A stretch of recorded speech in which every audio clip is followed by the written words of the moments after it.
it's time to, you can email, by the way, lifecoach@KZOK.com or call right now, 1-800-252-1025. Life Coach, brought to you by Goldberg Jones Divorce for Men. Call 1-800-DIVORCE. Let's talk to Brian in Linwood. Good morning, Brian.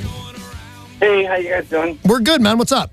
Hey, good. Hey, it's kind of a difficult question. Hey, got a girlfriend that's pretty sure it's heroin. I've seen it. I'm not an expert on drugs or anything. Wait, you seen her taking heroin, but you're not sure it's heroin? No, I've seen it, in her purse. Oh. She hides it. Listen, I've had a suspicion on it. I'm going to go with this, though. If that's a big thing that you're not sure, I'm going to go with you're right. If you've seen it, you can tell. Is she lethargic? Lethargic. What do you mean by that? Not lazy. Lazy sounds like a choice. Hard. She doesn't want to move around. Her eyes kind of droop. Things like that. Actually, she's pretty active. She keeps the house spick and span. I'll fall asleep. How do we know it's not? How do we know it's not cocaine? I don't. Okay, the what you're telling me now is that I'm kind of leaning towards cocaine. Although lots of people on heroin can keep a nice house, cook dinner. It doesn't ruin your life and ruin your body till a certain point where it will always come home to roost. But I'm leaning with it might be cocaine. Thank God you don't know more about drugs because you shouldn't. What makes you think? You've seen it in her purse. Does her behavior make you think she's on any kind of drug? Okay, I work 10, 12 hours a day. She's up all times of night. She tries to come to bed with me. She gets back up. She's basically up all night. The color of it, I don't know if it helps. It's kind of like a brownish type color stuff. I don't know. Well, there's all sorts of things it could be, but it doesn't scream heroin use to me. But the fact of the matter is, you've seen it. Brown heroin is not rare at all. Brown cocaine, it would be really rare. I would return it for a money-back guarantee. Could it be something else like Ritalin or No, and it's powder, right? Yes. So she could be grinding up the powder. All right, let's just all agree she's got a drug problem and you don't dig it. How's that? Yeah, there you go. All right, what's your question for me there, bro? The question is, what do I do? I mean, how do I approach it? How do I tell her? How do I just come out and just say it? It's like, hey, what is this? What are you doing? Yes, absolutely. That it's not even. I don't even hesitate on that one. You absolutely. If you want to wait that long, which I'm not necessarily recommending that, till you see it again and say, what is this? Till you take it out of her purse and say, what is this? Here's what's going to happen, Brian. She's going to say, what's going on? You're on drugs. And she's going to say, no, she's not. Now, I will tell you this from experience. It's weird with your girlfriend. How old is this young lady? I don't know. I think she's 50, 52. She's 52. I don't know what she'd do. Here, I would do it. If they sell them at Rite Aid or Walgreens or anything like those home drug kits, if she promises she's not on drugs, I don't think she would mind proving it and taking a drug. I would do it, but that's only because everybody knows I was on drug once, and I'd be very proud to prove I am not now. Either way, I think it'd be great if you confronted her with a drug kit. You just need to confront her for sure, because even if you need to know if you're right or wrong. If you've got a girlfriend who's not on drugs and it's eating up at you and you're wondering if she is, you need to know that. It's a very simple thing. There aren't too many things you can do. You need to confront her and say, what is up with this? And she needs to answer, or you need to hit the bricks. But I think if you're in a good relationship with an adult woman who's over 50, I believe she'll answer you. She'll either say, these are drugs, I'm addicted to drugs, can you help me out? Or she'll say, they're not drugs, you're out of your mind. Either way, she's going to answer the question. So I don't think there's anywhere to go before you confront her. You need to confront her. Thanks for the call there, Brian. Good luck to you, Brian. If you've got a question for the life coach, 800-252-1025. Any kind of problem, he can help. Just make the phone call.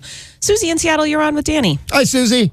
Hey, Danny. First, I want to thank you because you helped me a couple years ago end a relationship that was not good for me. Good. I'm glad I could be of service. So now I have someone that I love very, very much. And I think I've become a dream killer. Something I don't want to be. Super bad. You don't want to be a dream killer? No, he's an amazing artist, and he's got a show coming up in July I was very excited about. He just announced to me, and he said he's made the decision, that's it, that he realizes he cannot be an artist and be true to a relationship with me, so he's choosing me. And that's not okay with me. Can I tell you something? That's not what's really happening. That's what he's saying. That's not what's really happening. Want to know what's really happening, Susie? What? Here's what's really happening. One day he woke up and went, oh, man, I'm going to seem so mean. Hey, I'm not a good artist. People are going to buy this stuff. I'm never, ever, ever going to pay the rent with my art. What can I do? I know. I'll tell Susie I gave up my dream for her, and not really because I'm a loser artist that could never pay my rent. This is not about you. And you know what? Maybe you just want to take it. If this is the excuse he needs to put that behind him so he can go ahead. Because, you could always be an artist. You got a garage, you got an easel, whatever his art form is. He could do it while doing something else for a living. I think he wants to dump this out on you and say he's giving it up for love, when really he's giving it up because he can't eat with his art. And I'll ask you that question. Could he pay 100% of his bills with his art? No. Okay, he's not giving it up for you, Susie. He might be giving it up for you, but he doesn't think he can keep you without being able to pay his share of the rent. This isn't about you. I think it's unfair of your boyfriend to put this burden on you. Once again, it is not about you, Susie. Thank you very much for the phone call. I appreciate it. If you've got a question for the life coach, you should be calling. That was so mean to that guy. It was. It really was. He's going to make her think that's all about her. He can't pay the bills. He's never been able to pay the bills. He's going to say, here, Susie, I did this for you. Mean dude. If you've got a question for the life coach, call now, 800-252-1025. Any kind of question, he can help you. And remember, you can lie about your name if you need to, 800-252-1025. We've got an email that you can email as well, lifecoach@kzok.com. Mm-hmm. Jane in Seattle writes, I live with my boyfriend, and even though he and his wife have been separated for over 10 years, they are not divorced. His wife is going crazy. She is doing things to her family that make me worry she is going to hurt herself or her daughter, or maybe even me. How can my boyfriend start the process of having her committed? We have have considered a restraining order, but that will make things so much worse. I will worry about the safety of the person that serves her the papers. By the way, she has a gun. Yeah, I figured that she got a gun. Here's the thing, because you're going to stir a lot up with having her served and things like that. When you want to have her committed, which sounds lovely. I wanted to have a bunch of people committed. A bunch of people wanted to have me committed. It's so not easy. You're talking about taking away a free American's rights and confining them against their will while they're screaming. There's almost no way to do it. She'd have to be such an obvious threat to herself or others. That is not going to go away. I'm with you that the restraining order is just going to make problems worse. You're going to have to put this right on your boyfriends. What's the deal on this now? They've been going on for how long and they're not divorced? What is that? They've been together they've been separated for over 10 years, but I don't know how long they've been a couple. How about he gets a divorce? It's a decade. You're talking about a decade. I don't even know who the president was when you started seeing this guy. He needs to man up and divorce this woman. Serve her with papers, and that won't be the end of it.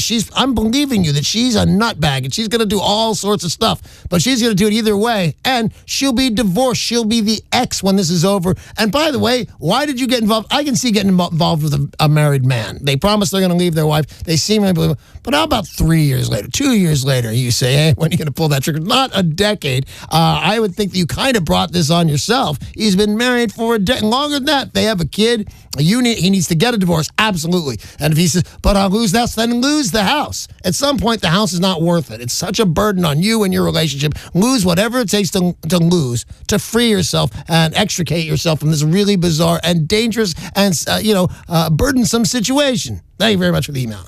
All right. If you'd like to email, it is lifecoach@KZOK.com. And, of course, always taking your phone calls at 800-252-1025.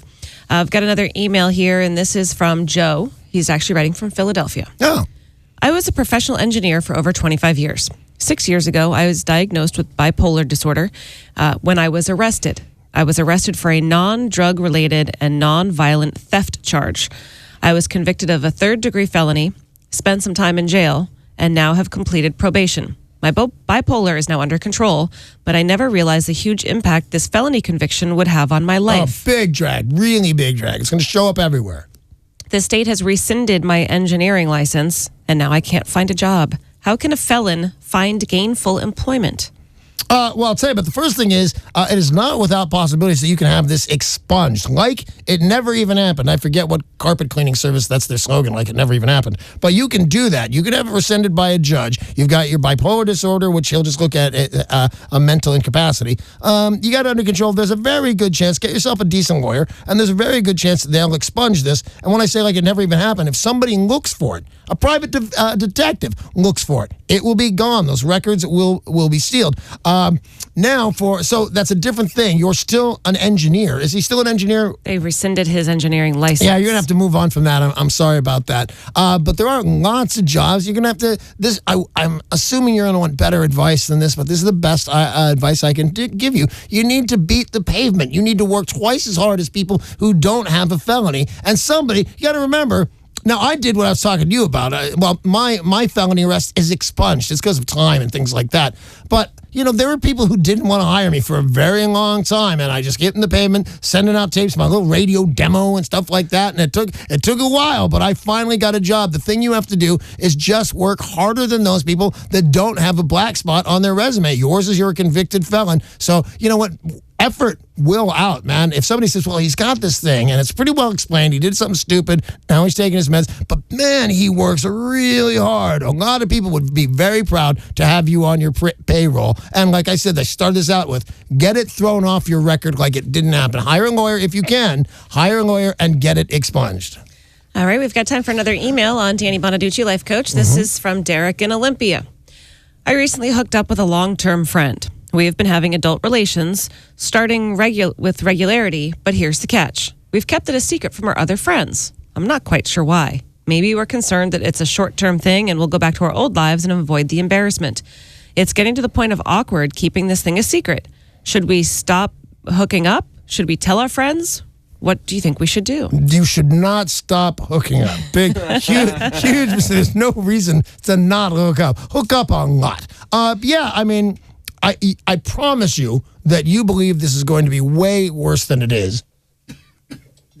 That your friends are not going to be shocked that much if you've kept it a secret. And my money is kind of you haven't. I've never been like a group of people that I know how they behave. They start behaving in a certain way. I know what's up. My money rides on they already know that you're going to be embarrassed when you say, hey, Steve and I are hooking up. And they go, we know. We all knew. We'd have been discussing this for 2 months. But either way, man, in a world where things can get tough and you can get lonely, you found companionship with your best friend. You need to tell your friends and go on with this and make it part of your lives because you're really lucky to have found this guy. Hey, that's all the time we have today for Danny Bonaduce, Life Coach. Danny Bonaduce, Life Coach, brought to you by Goldberg Jones Divorce Prevent. Call 1-800-DIVORCE.